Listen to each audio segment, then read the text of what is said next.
Hola, ¿cómo están? Bienvenidas, bienvenidos a una nueva jornada de CNN Prime con la mirada muy puesta en el norte del país, pero también en el mundo. Hay mucho que contarles en política, en economía. Vamos de inmediato con los titulares.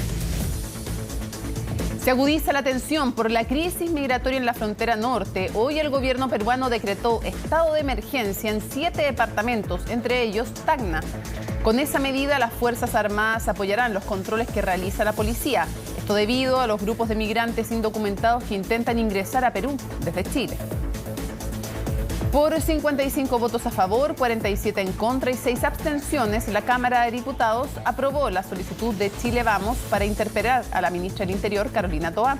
La oposición cuestiona 12 puntos de la gestión de la jefa de gabinete, entre ellos, comillas, no entregar el respaldo suficiente a Carabineros, cierre comillas. Desde el oficialismo calificaron la interpelación como injusta e irresponsable. Más de 5.000 buses estarán operativos en la región metropolitana para la elección de consejeros constituyentes del 7 de mayo. Esto en el marco del plan de transportes dado a conocer esta jornada. Otras zonas del país tendrán un refuerzo de 2.532 servicios y las autoridades aún no definen si habrá gratuidad ese domingo. Y en temas internacionales, el presidente de China, Xi Jinping, habló por primera vez con su par ucraniano Volodymyr Zelensky desde el inicio de la invasión rusa. El mandatario europeo señaló que tuvo una larga y significativa llamada telefónica con su homólogo chino y que espera profundizar las relaciones bilaterales. Todo esto y mucho más, porque aquí comienza CNN Prime.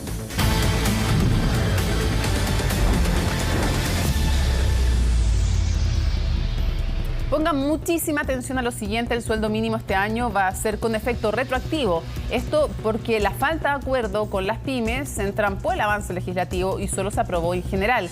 ¿Cuánto va a ser el subsidio a las empresas de menor tamaño? Sigue siendo la piedra de tope, y de todo esto nos cuenta Belén Vázquez.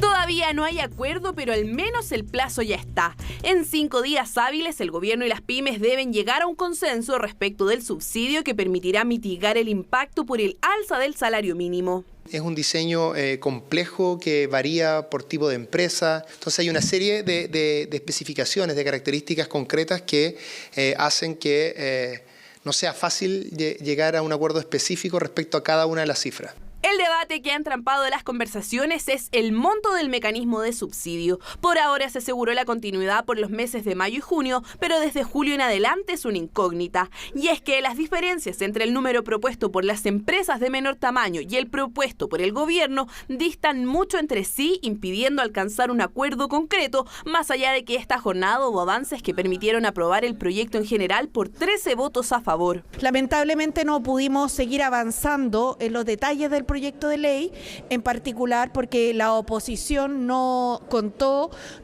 puso a disposición sus votos, que nunca ha estado en cuestión apoyar a las pymes.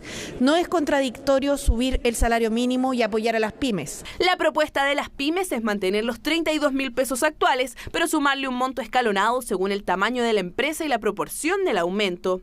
En términos sencillos sería algo así: para aumentar de 410.000 a 440.000 pesos, un subsidio de 30.000. De 440 a 460, 20.000 pesos más, y cuando se eleve a 500.000 pesos, añadir los 40.000 de diferencia. Así, las organizaciones están pidiendo 122.000 pesos de subsidio, cuya repartición se haría según el tamaño de la empresa. Por ejemplo, a una micro subsidiarle el 80% del incremento, a una pequeña 60% y a una mediana 40%. Decir que hay que subsidiar a las pymes es muy amplio. Hay que subsidiar a las micro y pequeñas empresas, no a las medianas, ¿no? Y poner el acento en las empresas que realmente están más mal económicamente. Entonces al gobierno le conviene subsidiar porque si no se le va todo el mundo a la informalidad y va a perder por el IVA, va a perder por los impuestos, el gobierno aquí no nos está haciendo ningún favor con el subsidio. Está tratando de mantener una economía formal. Según cifras preliminares, el gobierno dispone de 300.000 millones de pesos para subsidiar este ítem, que no alcanzarían para la petición que están haciendo las pymes, y por lo mismo se buscan otros caminos. Sin formar parte de un acuerdo formal, se ha hablado de la posibilidad de generar mecanismos de compensación en caso de que el subsidio no llegue a los montos exigidos.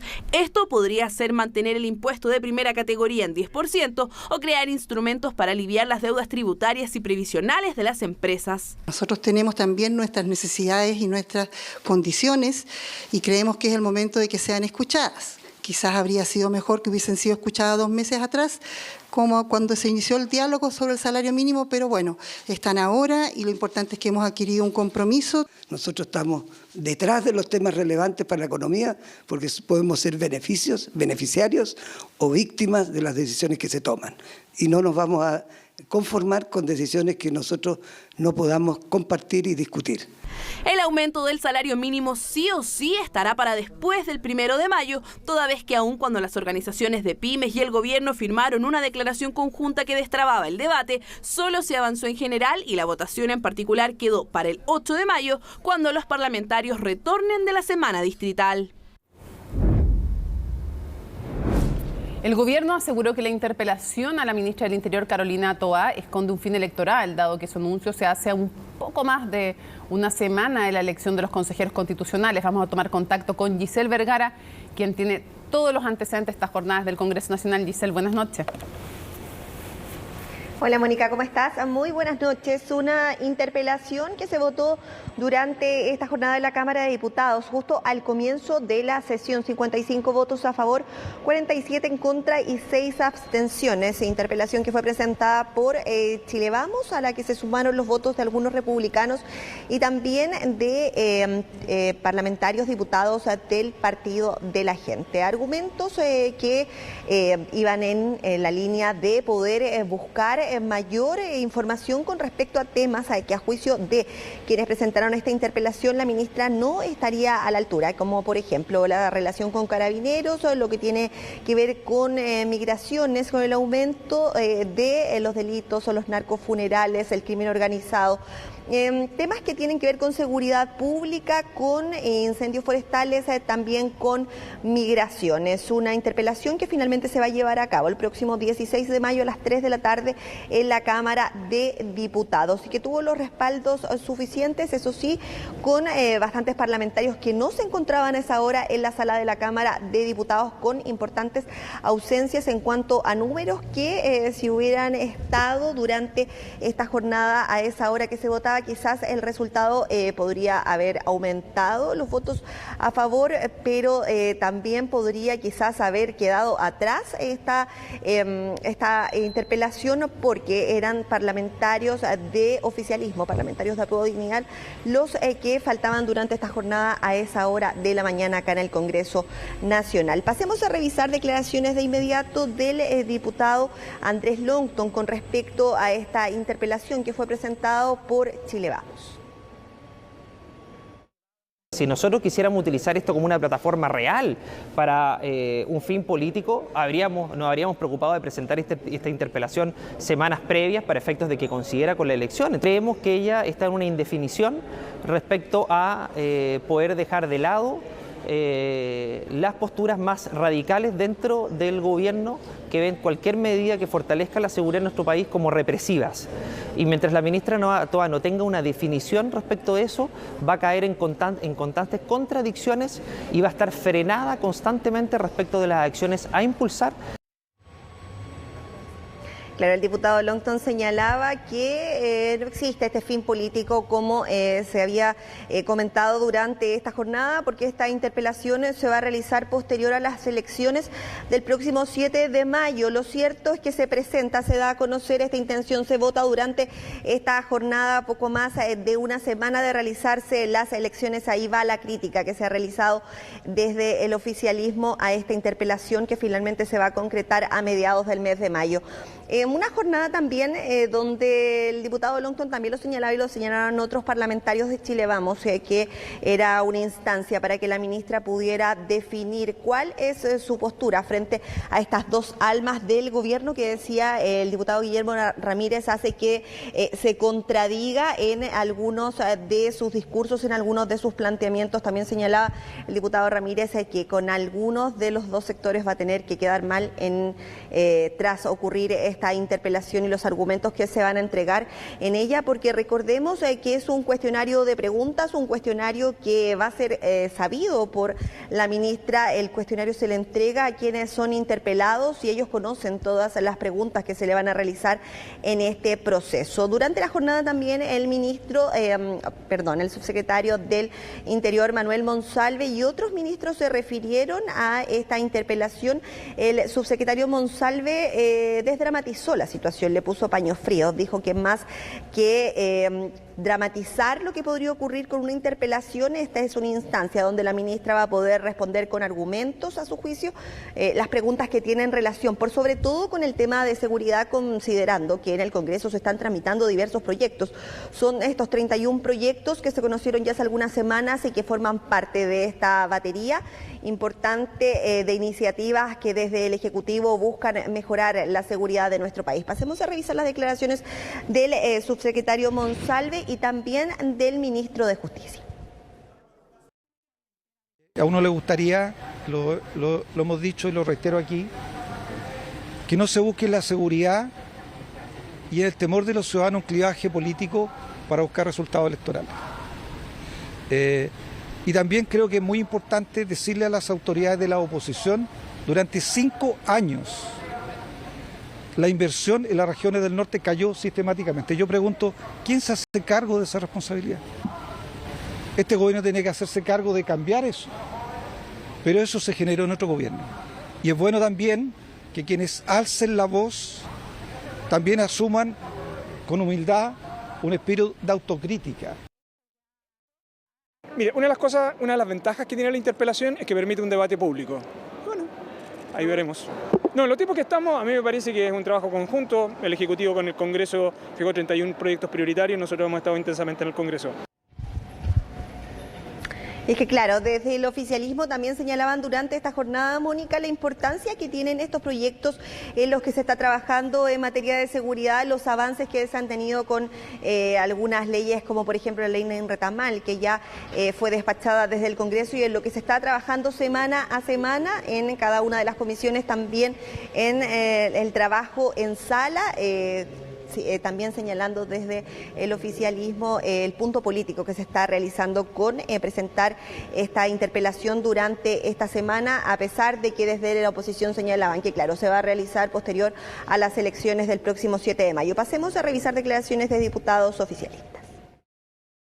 Que acá hay una jugarreta política para golpear a la ministra, para golpear al gobierno y para debilitar su estrategia de seguridad, que sin duda alguna se ha fortalecido tremendamente con la agenda legislativa que se está llevando a cabo en esta Cámara y en el Congreso en general, y también con las medidas administrativas que se están tomando con el Plan Calles Sin Violencia. Ese es el nivel de irresponsabilidad de esta interpelación. Cuando se utiliza la seguridad con fines políticos, cuando se utiliza la seguridad con fines electorales, los chilenos y chilenas lo notan. Y esperaríamos que este Congreso Nacional estuviese a la altura del debate público que necesitamos dar como país. Este gobierno, como ningún otro, ha respaldado la gestión de Carabineros de Chile. Este gobierno, como ningún otro, ha estado a la altura de lo que se necesita para enfrentar la crisis de seguridad que tenemos como país. Y esperamos que la oposición, también de una vez por todas, pueda estar a la altura de lo que los chilenos y chilenas necesitan. Una crítica a esta interpelación presentada por Chile Vamos desde parlamentarios del oficialismo, que hablan de la necesidad de trabajar en unidad en torno a los temas que realmente le preocupan a quienes viven en nuestro país y no perder el tiempo, como señalaban algunos parlamentarios, en una situación como esta, donde la ministra va a tener que responder preguntas con respecto y por sobre todo a este tema de seguridad. Lo decía también la diputada Pérez, que este gobierno, como ningún otro en los últimos años, había dedicado tanto tiempo a poder trabajar en materias de seguridad. Lo cierto es que la interpelación ya es un hecho. Se va a desarrollar el próximo 16 de mayo a las 3 de la tarde en la Cámara de Diputados, la primera interpelación a un ministro durante este año. Recordemos que en el año 2022 la ex ministra de Salud, Begoña Yarza, y también el ministro de Educación fueron interpelados por el Congreso Nacional. Vamos a ver entonces qué es lo que ocurre ese 16 de mayo cuando se dé esta interpelación, como les decía yo desarrolló desde el Ejecutivo a través del subsecretario Monsalve y de otros ministros, señalaban la oportunidad que tenía la ministra del Interior para poder responder a aquellas dudas, a aquellas preguntas y poder dejar en claro que en materia de seguridad, los temas que fueron parte de los argumentos de presentar esta interpelación, hay harto que decir de parte de ellos, según señalan. Lo que va a ocurrir, vamos a ver ese 16 de mayo. Sí, claro, son 12 puntos y se va a dar esta dinámica además que hemos visto en que expone el interpelador o la interpeladora, depende del caso, de la ocasión, en que responde también y se producen diálogos. Vamos a ver entonces qué ocurre con esta interpelación con 12 puntos centrados en seguridad. Gracias, Giselle, por la información. Te invito a ti y quienes nos ven a que revisemos y nos informemos con la franja electoral. Volvemos a las noticias. Por más de 10 días se ha extendido la crisis migratoria en la frontera norte con Perú, donde cientos de extranjeros buscan regresar a su país por la vía terrestre. Hoy miércoles el gobierno peruano decretó estado de emergencia en casi todas sus zonas fronterizas, incluida Tacna. De Chile aseguraron tener un canal de diálogo abierto con el país vecino, nos cuenta Belén Saldías. Le pedimos que por favor nos dé un salvoconducto para transitar por el territorio, que nos validen por 72 horas, porque nos demoramos 2 días para transitar Perú, y nosotros nos vamos, eso es todo. O sea, nadie gana, coronel, nadie gana tenernos aquí, ni para allá ni para acá. Esta es la realidad que están viviendo cientos de migrantes que llevan varios días atrapados en la frontera de Chile y Perú, en plena línea de la Concordia. Pero no podemos estar otro día aquí, el niño lo tengo con dolor de oído, tiene una gripe terrible. Por eso, ¿usted tiene los papeles para poder cruzar? ¿Tiene sus papeles al día? ¿Tiene su documentación? No, niños, adultos y personas de la tercera edad, todos en la misma situación, no cuentan con sus documentos al día, por lo que no pueden ingresar a Chile, ni tampoco entrar a Perú para retornar a sus países de origen, motivo que los mantiene atrapados en la frontera. Llevan varios días así, sin servicios básicos como agua en instalaciones sanitarias y con viviendas improvisadas. Este miércoles la tensión fue tal que incluso se registraron enfrentamientos entre los migrantes y las policías peruanas y chilenas que resguardan las fronteras. Los migrantes y la policía, Carabineros también ahora se activa.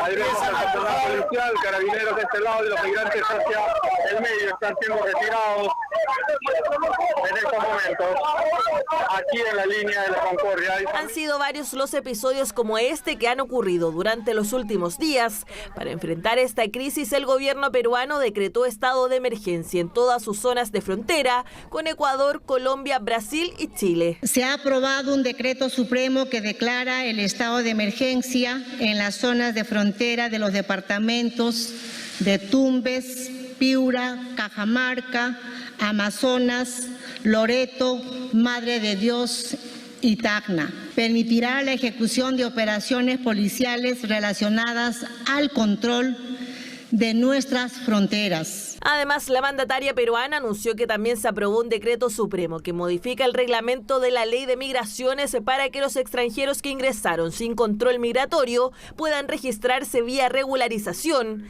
Crisis migratoria que preocupa también a las autoridades de Tacna y Arica, puesto que estos hechos se han extendido por más de 10 días en la frontera de Chile y Perú. Se cursó esta preocupación al gobierno central, también al ministro del Interior.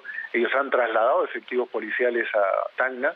Nosotros como municipalidad estamos prestándole todas las facilidades, incluso hemos puesto una unidad móvil de la municipalidad para que puedan ser trasladados estos efectivos de la ciudad hacia la frontera. La situación de la frontera está compleja y la vemos con más preocupación porque tenemos un fin de semana largo. Preocupa que hoy día tengamos nuevamente una niña desmayada, tengamos hechos nuevamente de violencia, por eso es que es fundamental el actuar pronto y urgente de la Cancillería en la coordinación con Perú y la coordinación con el resto de los países para este corredor humanitario que va a ayudar a descomprimir esta situación que está pasando en la frontera. Un corredor humanitario suena fuertemente como solución para esta problemática tras los intentos recurrentes de ingresos irregulares. irregulares. Los migrantes han salido hacia la parte del desierto. Ahora hay un grupo que ha caminado hasta la parte alta, está interviniendo la policía, venimos hacia ese sector porque hay muchos que han caminado hacia la parte alta, hay un grupo a lo lejos y hay otro que una persona, por ejemplo, está siendo intervenida en estos momentos por la policía. Las autoridades nacionales, en tanto, insisten en que esta situación se debe solucionar a través de la vía diplomática. Estos ciudadanos hoy día están entre la policía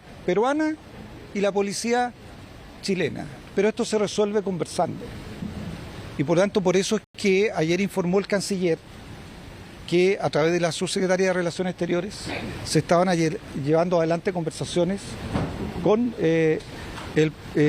Perú, con el objeto de poder dar una salida diplomática al conflicto que ambos países están enfrentando en la frontera. Crisis migratoria que mantiene a cientos de personas atrapadas en la frontera de Chile y Perú. Para muchos la solución debe ser urgente, sobre todo por la presencia de niños y adultos mayores en la zona. Bueno, y las autoridades ya anunciaron las primeras medidas para la elección del próximo 7 de mayo. En materia de transporte se esperan más de 5.000 buses disponibles en la región metropolitana y otros 2.500 en otras regiones del país, ¿no? Los preparativos para esta elección en el informe de Paul Follert. Realmente no hay nada conocido. Ya está disponible el facsímil de la cédula de votación, en ella los nombres de los candidatos, pero la opinión de los electores no cambia. Y son desconocidos por la poca difusión que se ha hecho. A menos de 2 semanas de la elección de consejeros constitucionales, la ciudadanía parece estar aún algo desinteresada o desinformada del proceso. Al menos así lo reflejan distintos estudios de opinión. Aunque desde el CERVEL informaron que se han revisado más de 9 millones de RUT, los que han consultado datos en la web para esta elección. Entonces la gente recién, cuando empezó la franja, se dio cuenta que había que ir a votar. Muy poca información, con las personas que he hablado no conocen a los candidatos. Entonces la gente no tiene el ánimo de ir a votar ahora, pero como es obligatorio, hay que hacerlo. Y si bien el voto es obligatorio, aún hay dudas respecto de cuántas personas acudirán a las urnas. Ante ese escenario, de todas maneras, las autoridades ya se preparan para el día de la votación. Y en ese listado de preocupaciones, el transporte es uno de los primeros, donde se buscará evitar escenas como las que hubo en 2021. También tenemos detectados los puntos en la elección anterior donde se produjeron problemas y por tanto también vamos a estar reforzando la fiscalización en esos lugares. Indico que vamos a tener un presupuesto adicional de 470 millones de pesos para este esfuerzo de la elección del 7 de mayo. Más de 5.000 buses en la región metropolitana y otros 2.000 en regiones son parte de las medidas que anunciaron las autoridades para evitar problemas el día de la votación. Y si bien no se anunció si habrá o no gratuidad, sí aseguraron que estará toda la flota disponible. Además, existirán 2 sitios web para revisar los recorridos de transporte más cercanos al local. La flota estimada superará los 5.000 buses. El horario de mayor afluencia se espera entre las 8:30 y las 12:30 y esperamos entonces que las personas consideren el transporte público como un medio seguro y accesible. El voto obligatorio es otra de las características presentes en esta elección. Quienes no acudan a las urnas arriesgan a multas que podrían superar los 180.000 pesos. Solo podrán excusarse por encontrarse a más de 200 kilómetros de su domicilio electoral por alguna enfermedad u otro impedimento grave. Por lo tanto, si nos ingresa una denuncia, nosotros tenemos la obligación de pronunciarnos de esa denuncia. Son más de 2 millones a nivel nacional, entonces, y en algunos tribunales el ingreso de causas de CERVEL, de denuncias de CERVEL, ha significado un aumento de hasta un 300% del ingreso anual promedio de ese tribunal. Así, ya comienza a correr la cuenta regresiva para el próximo 7 de mayo, día en que se escogerán a los integrantes que redactarán una nueva propuesta constitucional. La Cámara de Diputados y Diputadas aprobó la interpelación en contra de la ministra del Interior, Carolina Toá. El documento que impulsó Chile Vamos presenta 12 razones o temas acusando, entre otros, según ellos, poco apoyo a Carabineros, la inexistencia, por ejemplo, de una agenda legislativa contundente en seguridad, entre otros puntos. Desde La Moneda aseguraron que la acción tiene intereses electorales de cara a los comicios del próximo 7 de mayo. De todo esto nos va a contar en su nota Francisca Cárdenas. con pancarta de campaña. Nos preocupamos de que el lienzo fuera a la altura de Juan Carlos Beltrán, ¿eh? Así Chile Vamos, en pleno, anunció la interpelación de la ministra del Interior, Carolina Toá. Una acción que contó con 55 votos a favor, 47 en contra y 6 abstenciones en la Cámara de Diputados. Votación que encendió los ánimos entre la oposición y el oficialismo. La ministra Toá tendrá que definirse y tendrá que quedar mal con alguien, o con el alma del gobierno que quiera avanzar, o con el alma del gobierno que domina en la moneda. Lo que se está haciendo es debilitar la estrategia de seguridad del gobierno y por lo tanto debilitar también la seguridad de los chilenos y chilenas. Una votación que comenzó más tarde porque se retrasó, según el oficialismo, el inicio de la sesión de este miércoles. La razón habría estado en que se esperó la presencia de 52 diputados de Chile Vamos, votos necesarios para impulsar la acción contra Toá. Tenemos un gobierno sin agenda legislativa y por lo tanto las oposiciones del Congreso le queremos pedir, ministra Toá, Chile se le acabó la paciencia. ¿Es un punto político de cara a las elecciones? Si nosotros hubiéramos querido una cosa así, hubiésemos hecho la interpelación antes de las elecciones. Si incluso se quiere responsabilizar a la ministra Toá de los incendios, ese punto casi ridículo que están haciendo. El documento presentado por Chile Vamos, que no cuenta con la firma de republicanos ni el PDG, apunta en 12 puntos a Toá por poco apoyo a carabineros, inexistencia de una agenda legislativa en materia de seguridad y criterios político-partidistas a la hora de entregar recursos, entre otros. Han subido los homicidios, el crimen organizado y la delincuencia.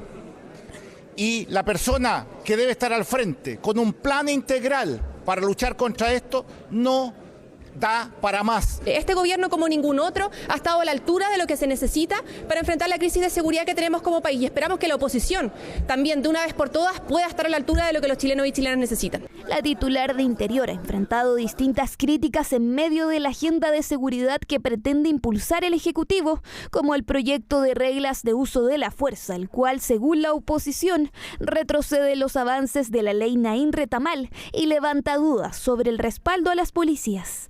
El mensaje de la moneda fue claro. A uno le gustaría, lo hemos dicho y lo reitero aquí, que no se busque la seguridad y el temor de los ciudadanos un clivaje político para buscar resultados electorales. Ya en el verano se restaron de la Mesa de Seguridad Pública y hoy día tenemos este anuncio de interpelación a una semana a un proceso eleccionario. No quisiera pensar que esto está relacionado con aquello. Otros ministros de Estado también alzaron la voz por la jefa de gabinete, respaldando su labor y los proyectos de ley que ha impulsado el Ejecutivo en materia de seguridad. También se recalca que la acción de interpelar a un ministro está dentro de las potestades que poseen los legisladores en el ejercicio de su cargo. La ministra ha cumplido cabalmente sus funciones, cada 15 días vamos, ha dado siempre respuesta a cada uno de los puntos en los cuales se ha solicitado información. Las ventajas que tiene la interpelación es que permite un debate público. Con el Congreso fijó 31 proyectos prioritarios, nosotros hemos estado intensamente en el Congreso. La interpelación quedó fijada para después de los próximos comicios constitucionales y se desarrollará el 16 de mayo en el Congreso, donde el diputado de RN, Andrés Lonton, será el encargado de interpelar a la jefa de gabinete. El ataque de una jauría de perros a una mujer con consecuencias fatales en Buin encendió las alertas una vez más sobre la tenencia responsable de animales. En este contexto, fundaciones y activistas reforzaron el llamado a mantener un permanente cuidado de las mascotas y cumplir con las exigencias que establece la llamada Ley Cholito. Pero justamente ustedes se pueden preguntar, y aquí están las respuestas, ¿cuáles son las obligaciones de los dueños? Nos lo va a contar Pablo Figueroa. Sus videos son virales y muy populares, independiente de la red social en que se reproduzcan. Incluso hay un documental sobre 2 perros quiltros en el Parque Los Reyes y es de las producciones más alabadas por la crítica en la última década. Ejemplos claros de la popularidad y la potente unión que hay entre los chilenos y los perros y las mascotas en general. Sin ir más lejos, la ley de tenencia responsable de mascotas promulgada hace 6 años es defendida como una de las más completas en el mundo. Por ello, que el ataque de 3 perros a una mujer en Buin, con consecuencia de muerte, hoy tiene a su dueño formalizado. ¿Qué pasa en estos casos cuando se encuentran estos 3 perros? ¿Qué pasa con ellos? A nosotros acá básicamente no hay una parte en que nos diga que si el perro ataca se genera la eutanasia. ¿ya? Acá recae, principalmente la responsabilidad recae en el tutor, porque él no veló por la integridad y el bienestar de esos perros. La conocida ley Cholito tuvo un inicio en 2003 para llegar a su promulgación en 2017. O sea que aquí hay indudable varios avances que son importantísimos. Primero, antes en Chile las personas simplemente si el animal molestaba, lo botaban literalmente a la calle y luego la autoridad venía y lo exterminaba, ¿ya? Eran miles y millones de animales exterminados con veneno. Eso hoy día está prohibido y al revés de eso, la autoridad no solo no puede eliminarlos, sino que además te da una esterilización gratuita, te da chip gratuito, hace educación en tenencia responsable. Un informe de 2022 de la Universidad Católica cifra en 12 millones las mascotas que hay en Chile. 8 millones de ellas tienen hogar y de ellas un 90% de sus dueños creen que son parte de su familia. ¿Cómo se llama primero? El perrito Oliver. ¿Hace cuánto lo tiene? 2 años. ¿Cómo ha sido el camino de tener una mascota? Para mí feliz. Inquieto. Es inquieto, sí, pero es mi compañero. Ya coincidió con que yo jubilé mi trabajo, entonces me llegó él como regalo, así que ya no estoy sentado en la plaza solo. Está mi compañero conmigo. Protocolarmente, cada perrito que tiene un tutor debiera estar microchipeado con sus vacunas y desparasitaciones al día. Además, las municipalidades llevan años con planes de esterilización y vacunación gratuita. Aquí en la municipalidad hemos ido gradualmente aumentando la cantidad de atenciones que tenemos en base a cirugías de esterilización y a operativos de vacunación gratuitos, masivos para la gente. Y en el último año hemos hecho más de 2.000 cirugías. Pero en 2023 hay fundaciones que no dan abasto. Yo soy Rodrigo Saldívar, voluntario de la Fundación Callerijitos de la Vega y bueno, llevo haciendo este trabajo voluntario hace alrededor de 7 meses y la fundación lleva 15 años. ¿Te reconoció al tiro?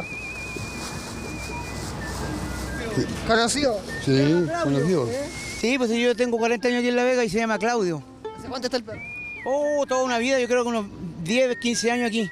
¿Hace cuánto tiene a Charlie? Este está con régimen, tengo que traerle comida de la casa. ¿Hace cuánto lo tiene él?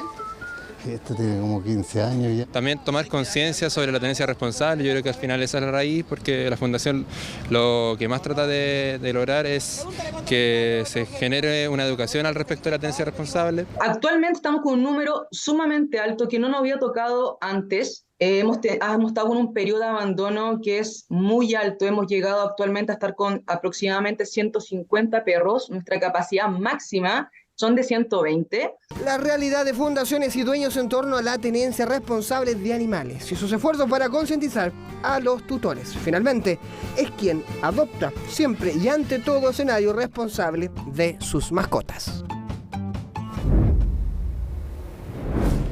El gobierno se volvió a comprometer a presentar este año una propuesta para la condonación de la deuda educativa, entre ellas la del CAE, una iniciativa que fue promesa de campaña del presidente Gabriel Boric. En paralelo, algunos parlamentarios también pusieron sobre la mesa sus propios proyectos. María Luisa Carrión con el informe. Condonaremos el crédito con aval del Estado y las deudas por estudiar. Votemos Boric, presidente. Presentaremos el próximo año 2023, una vez aprobada la reforma tributaria, un plan de condonación de la deuda educativa de manera gradual y justa. No solo fue una promesa de campaña, el presidente Boric lo volvió a repetir ya investido con la banda presidencial en su primera cuenta pública. Y en este mismo proyecto de ley crearemos un nuevo sistema de financiamiento para la educación superior, para terminar con el CAE, el Fondo Solidario y los créditos Corfo. No más deudas por estudiar.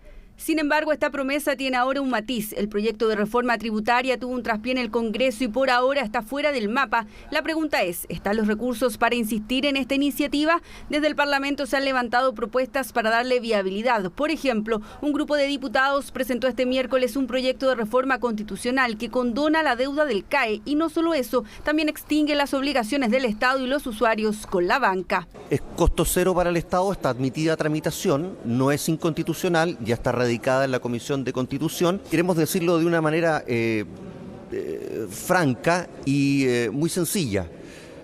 Chao, CAE definitivamente y que el pato lo paguen los bancos. Si el presidente Boric tiene algún interés de cumplir su promesa, pondrá en tabla, le dará urgencia a este proyecto. Pero este proyecto no es el único que se conoció este miércoles. Parlamentarios de la denominada bancada transversal fin al CAE presentaron un proyecto de resolución que solicita al presidente dar a conocer un plan de condonación de la deuda estudiantil y de un nuevo sistema. En él hay diputados oficialistas. Nosotros nos importa la condonación de las deudas actuales, pero también nos preocupa, y con esto quiero ser muy enfática, también nos preocupa qué pasa con el financiamiento en el futuro. Las deudas estudiantiles sí son una prioridad para el gobierno y así se nos ha transmitido a nosotros. Y mientras eso ocurría en el Congreso en Valparaíso, en Santiago, en el Ministerio de Educación, se insistía en que antes de que acabe el 2023 habrá una propuesta sobre la mesa y que en la iniciativa se incluirá a todos los deudores educacionales sin dejar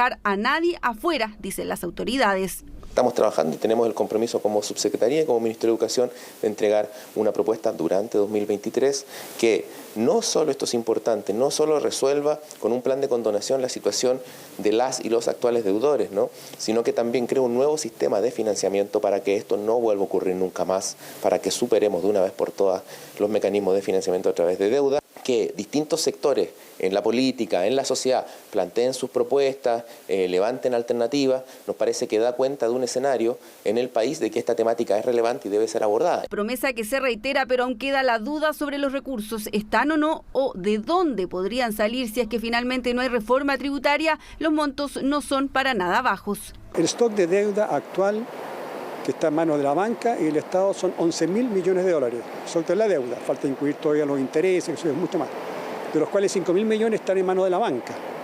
De modo que una condonación significa, el Estado puede decir, bueno, no cobro mis créditos, pero hay que pagarle a la banca. 5.000 millones de dólares en manos de la banca, ¿no es cierto?, significa, para que ustedes tengan una idea, más o menos, un poco menos de lo que se recaudaría en la futura reforma tributaria. Según el Ministerio de Educación, cerca de 2 millones de personas tienen algún instrumento de crédito educacional, ya sea Fondo Solidario, Corfo o CAE. Este último es el principal en términos cuantitativos, ya que a 2021 eran más de 1 millón los estudiantes los que lo tenían. ¿Se debe o no condonar? Creo que debería darse una solución, y no solamente para mí, sino que para todos los que quieren estudiar. No entiendo cómo se puede cobrar por educarse uno mismo, al igual que la salud. No debería por qué ser un bien de consumo. Yo creo que en algunos casos sí, pero no una condonación general. O sea, hay que tomar en consideración también a aquellos que pagaron. Yo creo que no, creo que condonarlo sería incluso un poco injusto quizás para los que llevan años ya pagándolo. Un 57% de los deudores del CAE son mujeres y un 56% se sitúa en los 2 primeros quintiles de ingreso. Habrá que esperar entonces la propuesta del Ejecutivo y que prepara la Subsecretaría de Educación Superior.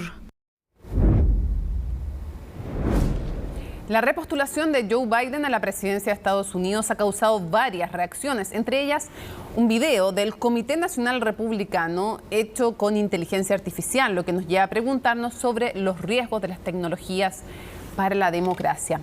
¿De quién es este informe? De Magdalena Fuenzalida. Joe Biden anunció su repostulación a la presidencia de Estados Unidos con este video.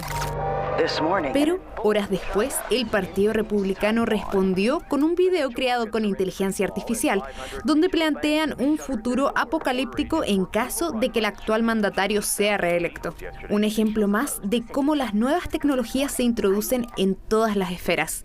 Ahora, en una clave, la democracia. Nos obliga a cuestionarnos hasta qué punto vamos a dejar que este tipo de tecnología se usen como narrativas, porque lo que hacía finalmente este video era imaginar un mundo en el que qué pasaría si es que sale el contrincante, en este caso Biden, y mostraba escenarios apocalípticos, distópicos, de guerra, de crisis económica, obviamente forzando una narrativa con la intención de manipular a los votantes. Pero el ejemplo más emblemático de los riesgos de la tecnología en la política se vio con el escándalo de Cambridge Analytica, en este caso con el uso de Big Data en la elección de 2016 en Estados Unidos. Lo que se hizo fue usar datos de perfiles de usuario en Facebook para desarrollar estrategias de marketing político, lo que se llama microtargeting, o sea, apuntando directamente a la persona y construyendo muchas veces discursos falsos. ¿Pero por qué es obsoleto? Porque tienes tecnologías que son baratas, fáciles de usar,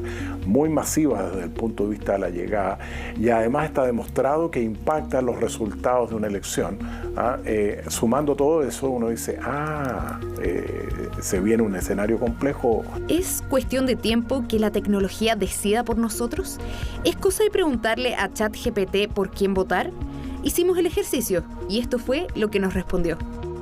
Como modelo de lenguaje, no tengo la capacidad de decirte por quién deberías votar en las elecciones de Estados Unidos en el 2024, ya que esa es una decisión. Recuerda que en una democracia, tu voto es una herramienta importante para influir en el futuro de tu país, por lo que es importante que lo uses de manera informada y reflexiva.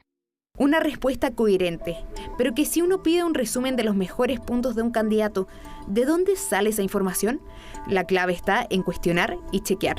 ChatGPT no es mentiroso, es chamullento, que no es lo mismo. Uno muchas veces se da cuenta con ciertas respuestas, agarró cosas de 2 o 3 partes y construyó una respuesta que uno la lee y dice, sí, es razonable, pero si tú sabes del tema, te das cuenta que en realidad lo que está dicho ahí no es cierto. Pero yo ahí apelaría a la racionalidad y a la capacidad crítica de las personas. Es mucho más fácil, de alguna manera, establecer una verdad que revocarla. Y por eso es tan importante que mantengamos un cierto nivel escéptico, que seamos críticos, que pongamos en duda el conocimiento que estamos teniendo y la información que se nos está dando, y hay muchas herramientas que podemos utilizar para eso. Porque hoy en día ya no necesariamente una imagen vale más que 1000 palabras. Y nuestro ejercicio está en revisar, cuestionar e informarse, sobre todo en decisiones tan importantes como puede ser una elección presidencial.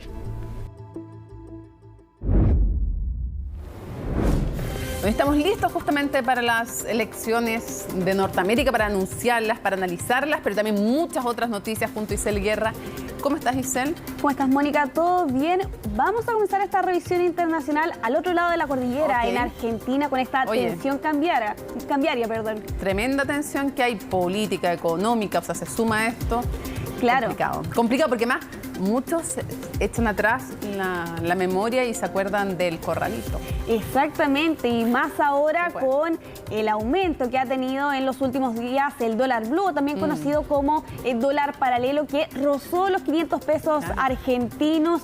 Hay que tener en cuenta aquí que el billete de mayor denominación que tiene Argentina es de 1000 pesos, es decir, bajo la conversión del dólar blue, prácticamente con el billete de mayor denominación son apenas $2, y eso se ve reflejado no solo en las casas de cambio, sino que también entre los propios argentinos, que ven cómo el dinero que tienen actualmente se está devaluando, y también de eso se ve en el comercio con el cambio en los precios. Todos los detalles de lo que está enfrentando Argentina por estos días en el informe de Ángela Rayman. La crisis económica en Argentina no da tregua y la situación para los trasandinos es cada vez más trágica, pues ven día a día cómo su moneda se deprecia rápidamente. Tan solo en un día el dólar blue o cambio paralelo escaló 33 pesos en menos de 24 horas, su mayor incremento en 10 meses. Ante esta situación, el presidente Alberto Fernández responsabiliza a la oposición. Es una práctica permanente de la derecha argentina. Primero,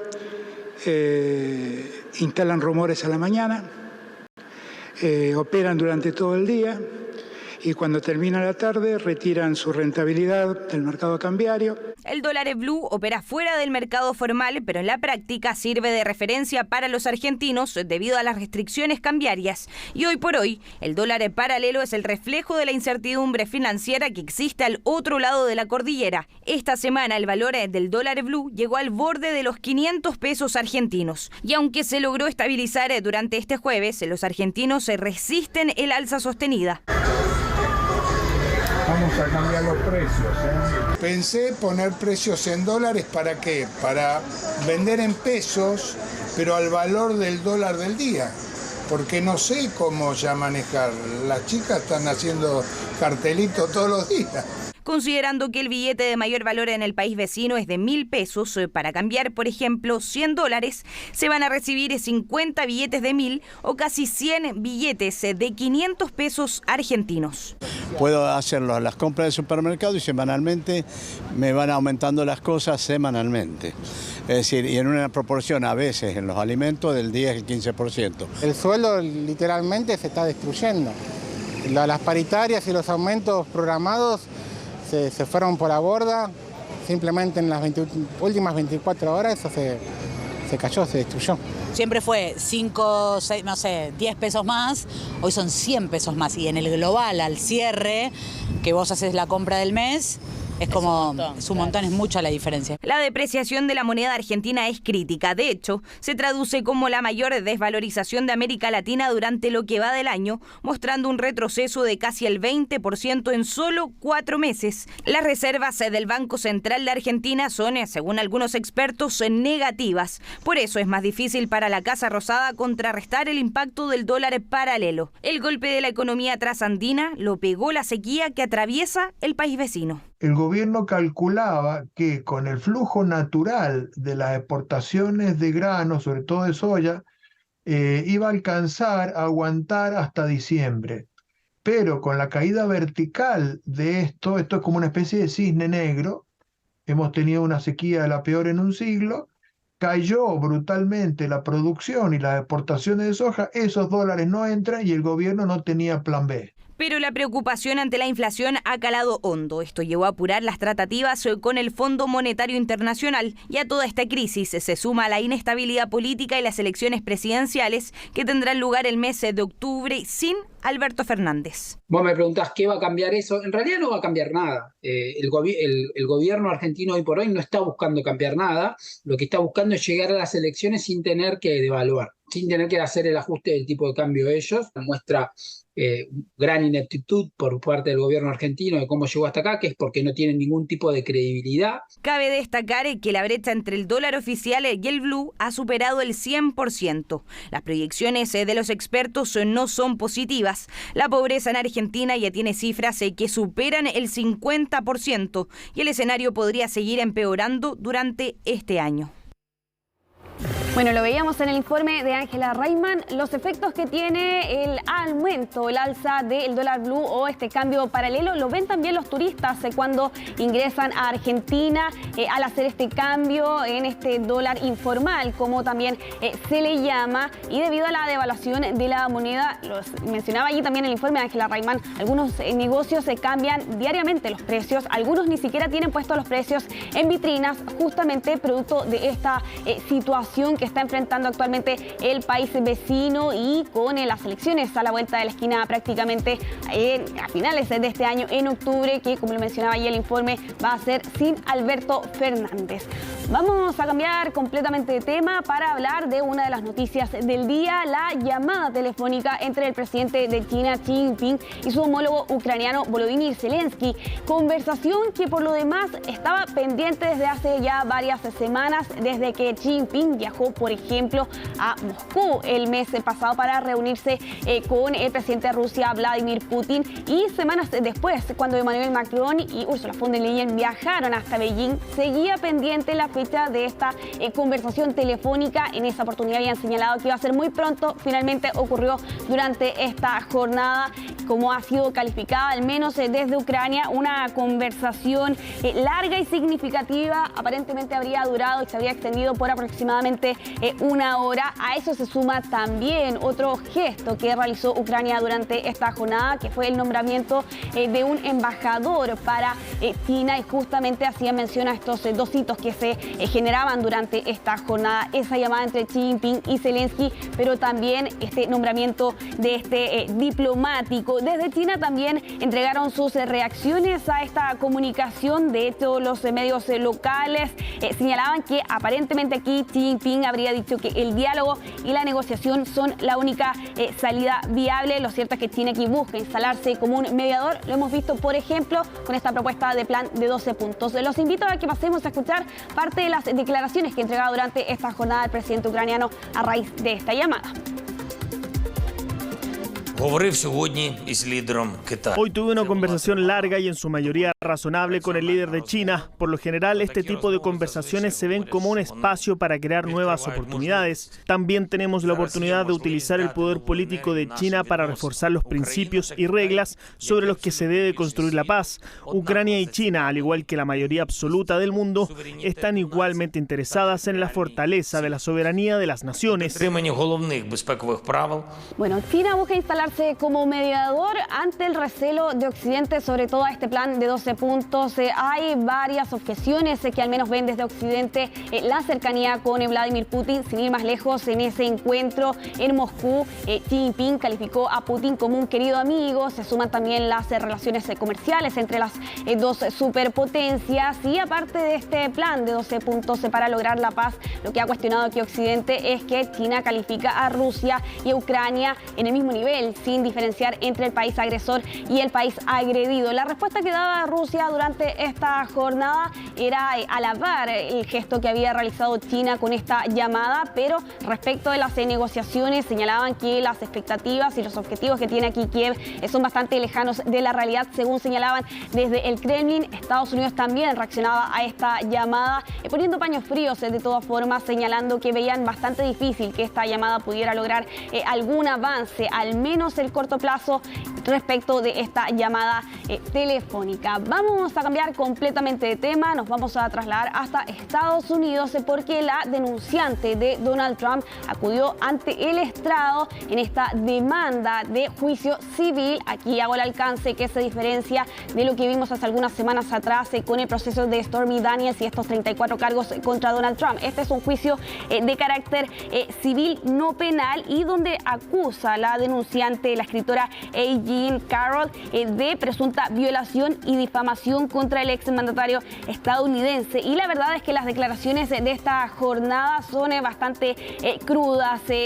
La más liviana, poder decirlo de alguna forma, es la que entregó y que aquí la agencia AFP declaró. Ella señaló: estoy aquí porque Donald Trump me violó y cuando escribí sobre ello dijo que no había ocurrido, mintió y destrozó mi reputación. Esta denuncia registra los hechos de 1995. Aquí esta escritora y periodista señalaba que ella estaba en un gran almacén en Nueva York cuando se encontró con Donald Trump. Ambos ya figuras conocidas en esa época, y según relata la escritora, Donald Trump le pidió que él ayudara a elegir un regalo para su esposa de ese entonces. Ella accedió y es allí, en uno de los probadores de este local comercial, donde se registra, según denuncia esta mujer, esta violación. Lo cierto es que el relato que daba durante esta jornada también era bastante crudo. Recuerda este episodio que vivió ese año a mediados de la década de los 90. La respuesta que ha dado Donald Trump, y seguramente no les va a extrañar a quienes están en sus casas, es acusando básicamente a esta escritora de elaborar una estafa que según él es inventada. Esta, según señalaba Donald Trump a través de su red social, es una historia fraudulenta y falsa, apuntando nuevamente a esta supuesta casa de brujas que ya en otras oportunidades Donald Trump ha hecho alusión. Vamos a finalizar esta revisión internacional cambiando completamente de tema y de tono, ya poniéndonos con la mirada puesta en el próximo 6 de mayo, cuando se lleve a cabo la coronación del rey Carlos III, y porque la verdad es que este evento ha desatado la creatividad. Lo hemos visto, por ejemplo, con bustos de chocolate de Carlos III. Ahora es una recreación con legos de lo que podríamos esperar de la coronación el próximo 6 de mayo. Y esto ya está disponible en el Parque Legoland Windsor Resort, donde aquí recrearon dos escenas. La primera, la que vamos a ver pues, ese 6 de mayo, es el saludo desde el balcón, y lo recrean con los legos. Lo pueden ver ustedes allí con las coronas incluso del rey Carlos III, también con quienes van a ser los protagonistas, sin duda el monarca británico, pero también los príncipes de Gales, William y Kate. Otra de las escenas recreadas es el evento musical que va a tener lugar al día siguiente, el 7 de mayo. De hecho, aquí señalaban quienes estuvieron detrás de la confección de estos escenarios que se utilizaron aproximadamente entre 20.000 a 30.000 piezas para recrear esa escena, el concierto, este show musical que vamos a ver al día siguiente y que va a tener artistas invitados como por ejemplo Katy Perry y también Lionel Richie. Es una atracción que está en este parque ubicado en Windsor, y Mónica, que va a estar hasta noviembre de este año. Ojo, aquí han señalado que dependiendo de lo que ocurra ese día, podrían haber modificaciones. Por ejemplo, ¿quién no dice si puede estar allí en estas figuras de Lego Harry, que sabemos que va a asistir solo? Sí, eso te iba a decir, la pura figura de Harry, porque la de Meghan, sí, la habrán hecho. California. ¿Te imaginas que hay ahí una versión aparte esperando? Pero al menos hasta ahora se sabe que no va a asistir porque lo habíamos hablado el otro día, es el cumpleaños de Archie. Ya, pero esa es como, todos sabemos que esa es como la excusa. Claro. Oye, dicen, yo no sé, dicen que habría pedido como exigencia que subieran al balcón y que invitaran a los hijos. Y aquí la corona, no, dijo, nada que hacer. Así que Harry va a tener que verlo desde abajo. En fin, tú dices, Harry es de abajo, no va a subir al balcón. No, si va solo, yo creo que sí lo hacen subir. ¿Tú dices que sí? Te apuesto. Ya. Apostemos, ya me pareció. Te apuesto que lo hacen solo. Claro. Con Meghan es otra cosa, pero te apuesto que va... Ya, me gusta la apuesta. Sí. Ya. Que esté bien, Mónica. Un viaje a Londres, apostamos una cosa sencilla. Algo baratito. Exacto. Muchas gracias, Isel. Que estés muy bien. Chao. Bueno, importante también lo que les vamos a contar a continuación, porque el presidente de la República, Gabriel Boric, viajó a Los Lagos en un nuevo gabinete regional. De ello y más nos va a contar Ivo Goich, que tiene todos los detalles de este encuentro en una jornada bien complicada políticamente. Ivo, así como para hacértela simple, aparte de todo lo que tú tienes, con la crisis en el norte, con el estado de emergencia decretado por Perú, sumémosle la interpelación aprobada en contra de la ministra del Interior, Carolina Toá, y ya te la dejo ahí nomás, digamos, como para una entradita. Así es. ¿Cómo estás, Mónica? Qué gusto volver a conversar contigo. Sí, estamos en Puerto Montt. Quiero decir, eso sí, en primer lugar, pedir perdón a la gente de Puerto Montt porque no le estoy haciendo nada de honor a lo lindo que es esta ciudad del sur de nuestro país, por el lugar donde estoy justamente afuera del hotel donde estamos. Sí. Así que parto inmediatamente con eso, porque no estamos haciendo nada de justicia, por supuesto, a lo bello que es esta ciudad de la capital de la región de Los Lagos. Así que eso para partir. Y en segundo lugar, así centramos en las informaciones. Ha sido un día intenso, catalogado por el mismo presidente de la República, Gabriel Boric, donde ha tenido reuniones desde la tarde de corrido. De hecho, terminaron cerca de las 9 de la noche, donde sale a dar un punto, una declaración. No fue un punto de prensa, fue una declaración en la que no habló de ninguno de los puntos que tú me decías, ni la interpelación de la ministra, ni tampoco la situación de Perú. Se espera que el día de mañana, eso sí, en una agenda intensa también, sí la oportunidad, está contemplado que el presidente conteste preguntas de los medios de comunicación a raíz de la contingencia. ¿Qué es lo que lo trae acá el presidente? Su segunda visita a la región de Los Lagos de manera oficial. La primera fue muy corta, eso sí, yo recuerdo que vinimos a Puerto Montt, nos quedamos una noche en Puerto Montt, pero inmediatamente al día siguiente temprano fuimos a Frutillar para un encuentro de los gobernadores regionales, y en eso consistió esta visita. Él no participó del gabinete regional en esa oportunidad, y el día de hoy sí lo hizo. Se reunió primero con los gobernadores, después con los alcaldes, de los 30 alcaldes que componen, que forman parte de la región de Los Lagos, se reunió con al menos 27 el día de hoy, y luego encabezó el gabinete regional con los seremis respectivos de la región. El presidente sabe que hay un compromiso muy importante con la descentralización, con la conectividad en la región de Los Lagos, con un punto importante también en lo que está pasando en Chiloé a raíz de la crisis educacional. El presidente no lo particulariza solamente en lo que está sucediendo en Chiloé, sino que a nivel nacional, pero sabe que hay una urgencia importante en Chiloé, en la Isla Grande, por los problemas educacionales que existen ahí, con los problemas con los pagos de algunos profesores, algunos que siguen en paro, que no han podido comenzar ni siquiera el año escolar académico 2023, así que son parte de los desafíos que lo trae hasta acá. Dice que sabe muy bien que tiene muchas particularidades por la geografía también, la región de Los Lagos, que tiene muchas comunidades rurales a las cuales también hay que atender de forma urgente, y lo trae también, por supuesto, acá a esta zona el aniversario número 96 de la institución de Carabineros, donde el presidente de la República va a estar acompañado de la ministra Carolina Toá, de los subsecretarios de Prevención del Delito, Eduardo Vergara, también de Desarrollo Regional, Nicolás Cataldo, autoridades locales también. Estará el ministro Mario Marcel para hacer otros importantes anuncios. Veremos, por supuesto, el tono, la forma, cómo se desarrolla esta ceremonia en semanas particularmente complicadas para la institución de Carabineros, Mónica, bien lo sabemos, y también acerca de esta agenda de seguridad que el gobierno está llevando adelante, que no ha sido fácil, y todo esto, como tú decías, sea en medio de esta interpelación que se va a realizar a la ministra del Interior, Carolina Toa. Hablamos, el presidente habló con nosotros, nos dio algunas palabras en relación a los temas que lo traen, particularmente a la región de los lagos. Pasemos a escuchar las palabras del presidente de la República, Gabriel Boric, que las dio hace solo algunos pocos minutos pasados, porque terminó hace un poquito antes de las 9 de la noche entonces esta reunión con el gabinete regional acá en la región. Para mí estas reuniones son muy importantes porque me permiten empaparme del sentido de urgencia que se tiene en la comunidad. Yo estoy claro que muchas veces desde Santiago, desde La Moneda, no se ven los detalles del sentido de urgencia que tiene una comunidad como Curaco de Vélez o como Los Muermos. Y por lo tanto poder escuchar acá en presencia de las autoridades y de nuestros colaboradores cuáles son las tareas a las que tenemos que abocarnos con mayor urgencia es tremendamente útil para el gobierno. Vamos a participar en la conmemoración del aniversario número 96 de Carabineros de Chile en el marco de una intensa política de resguardo de la seguridad pública que estamos llevando adelante. Escuchábamos al presidente, Mónica, en particular después de las reuniones, dijo que escuchó a muchísimas autoridades locales, cada uno con problemas particulares.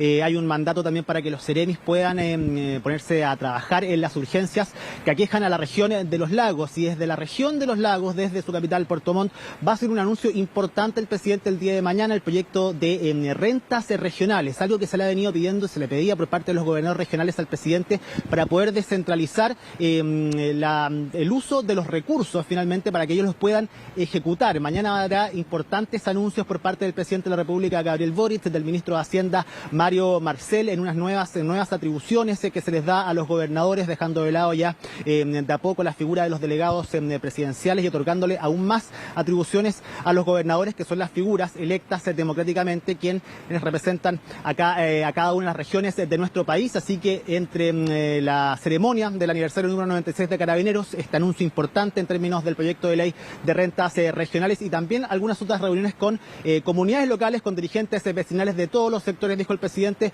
va a ser la intensa agenda que va a tener el día de mañana. Quien sí habló acerca de la interpelación a la ministra del Interior, Carolina Toá, fue el subsecretario de Prevención del Delito, Eduardo Vergara. Él dice, por supuesto, todos critican esta posición que se adoptó desde la Cámara de Diputados, los argumentos también que se esgrimen para poder interpelar a la ministra del Interior, Carolina Toá. Han demostrado el compromiso, dicen, desde el Ejecutivo con Carabineros, y que el apoyo a Carabineros no es solamente decir palabras al aire, sino que comprometerse con una agenda concreta, y eso es lo que está haciendo el Ejecutivo. En palabras del subsecretario de Prevención del Delito, Eduardo Vergara, pasemos a escuchar sus declaraciones. Bueno, quienes esperan que los respaldos se hagan con frases y promesas al aire, tal vez se van a ver frustrados, porque un gobierno que respalda con presupuesto, con acciones, pero por sobre todo con una política nacional de seguridad pública que el país tendrá después de cada 20 años, lo que hace es que demuestra que el respaldo a nuestras policías, el respaldo a las instituciones del Estado es parte de un compromiso país que el presidente de la República ha adquirido. Creo que no hay margen para discusiones políticas que hay veces que suelen distraer este bien superior y esta fuerza común que como país estamos llevando adelante, especialmente en vísperas de un aniversario de una de nuestras policías. Y ahí están las palabras entonces de Eduardo Vergara, el subsecretario de Prevención del Delito. Va a ser una jornada del día de mañana importante en un nuevo aniversario de la institución de Carabineros, el número 96, en semanas que han sido particularmente difíciles. Habrá que ver el tono de los discursos. Nos imaginamos que va a ser una jornada muy emotiva también la del día de mañana, con anuncios concretos importantes, y se va a realizar ya no en Santiago, como se hacía siempre en la Escuela de Suboficiales, sino que se va a hacer acá, en las regiones de los lagos, en Puerto Montt, encabezadas por el general director de la institución, el presidente de la República, Gabriel Boric, y algunos de sus ministros y autoridades locales. Y posteriormente a eso vamos a estar muy atentos también, Mónica, a este anuncio de proyecto de ley de rentas regionales, que viene a fortalecer, por supuesto, el trabajo en cada una de las regiones, de los gobernadores también, y de poder hacer ejecuciones de presupuestos para poder trabajar en cada una de estas zonas de manera más eficiente. Van a tener esto, pero por supuesto también mayor control también del uso de esos recursos públicos. así que parte de eso van a ser los anuncios del día de mañana del presidente de la República acá en su gira por la región de los lagos. Te adelanto que en reuniones que tuvo hoy día, de hecho frente a los Ceremis regionales, adelantó que posterior a la cuenta pública de este año vendrá nuevamente a la región de los lagos, a la Isla Grande de Chiloé. Mira, con los chilotes.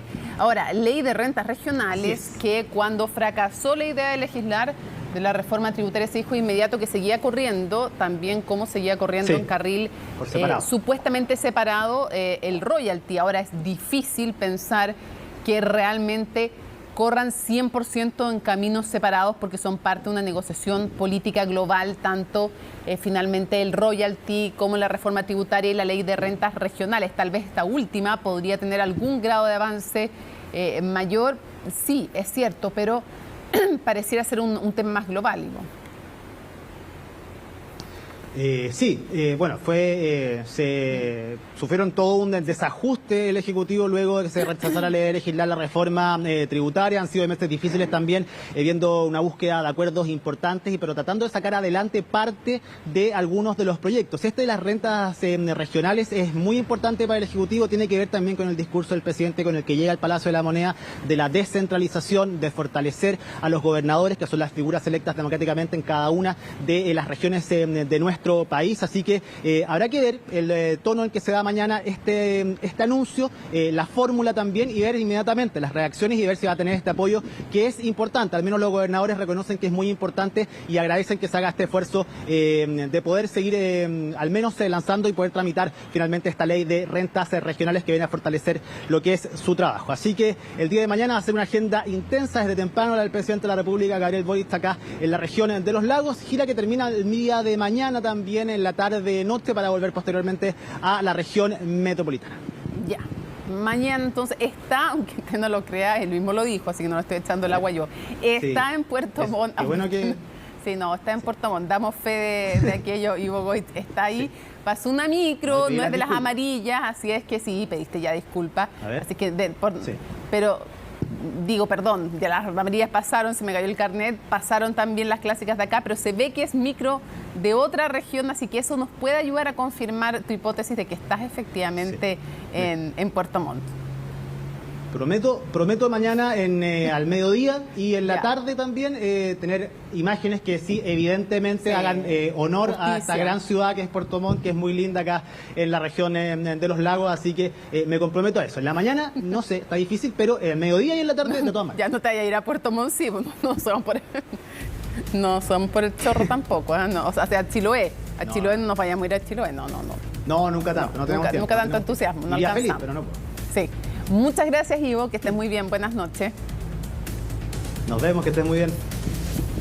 Nos vamos a la pausa en CNN Prime. Al regreso tenemos muchísimas más informaciones, el deporte, cultura y más. Estás viendo CNN Prime. Noticias, solo noticias.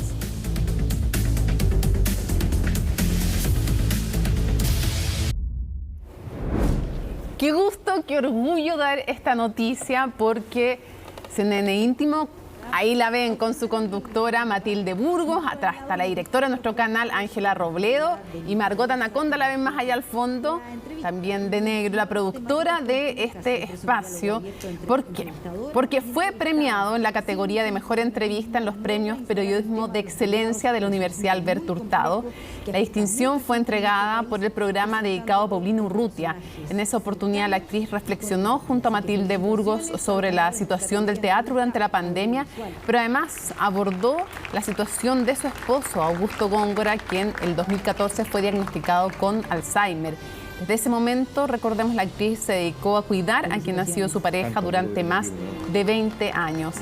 El programa, que fue el primero de la temporada 2022, está disponible en todas nuestras plataformas para que puedan revivirlo, disfrutarlo, porque es televisión de calidad, televisión con contenido a personajes a veces de la contingencia más inmediata, y a veces con conversaciones que tienen que ver siempre con lo humano, con lo profundo, y también, como les decíamos, con la contingencia, sin eludir tampoco aquella tecla. Así que ahí nuestro abrazo para Matilde, para Ángela, para Margot para todo el equipo de CNN Íntimo y por extensión lo hacemos nuestro porque somos el equipo de CNN Chile. Así que estamos hiper, mega orgullosos y orgullosas de este premio súper merecido a Matilde. Tenía además, he de contar ya, para seguir así como con la chochera, tenía 2 nominaciones el programa CNN Íntimo en la categoría Mejor Entrevista. Tolerancia Cero tenía también